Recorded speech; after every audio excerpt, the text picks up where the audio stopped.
that translates a very complex set of rules and regulations into something practical decision makers can make decisions upon and that teams can implement. So in the case of our organization, as we've been setting up our operations in India, we just recently opened our India office. We're a US-based organization about 9 months ago.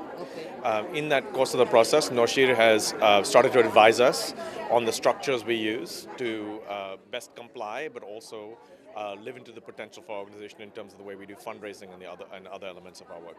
So you have consulted with them from the outset?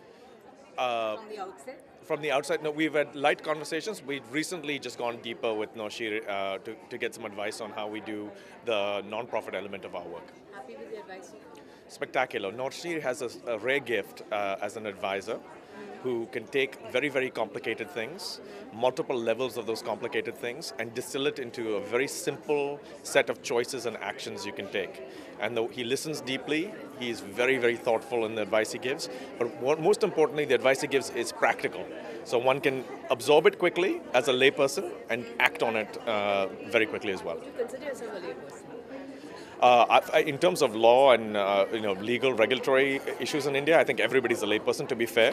But certainly when it comes to legal and regulatory issues in India, I am definitely a layperson. Yeah. And he's been able to help you understand them Deeply, that's a deeply, person. much more than understand. So there's a trick when you get good advice. There's one level is comprehension. Right. The other level is being understanding the concrete choices you can make in a digestible way, and then a nudge of what the right choice is.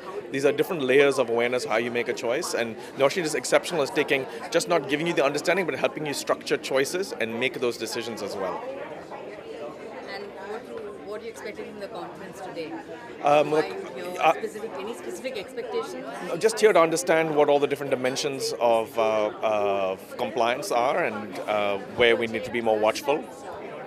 Where we need to be more watchful going forward as an institution. Just interested to just hear, listen, and learn, really. And so far? So far, loving it. I think Swati did a phenomenal job in framing the issue. Particular session you're interested in? I'm here primarily for Swati's session on financial compliance, but Right. I really appreciated Noshir's opening statements as well, which were related to understanding that compliance is not just legal and regulatory ticking of boxes, but really doing the right thing institutionally. So I think, and Swati's comments built on that towards the end of her comments, the idea that good governance is an end unto itself and not just a regulatory exercise.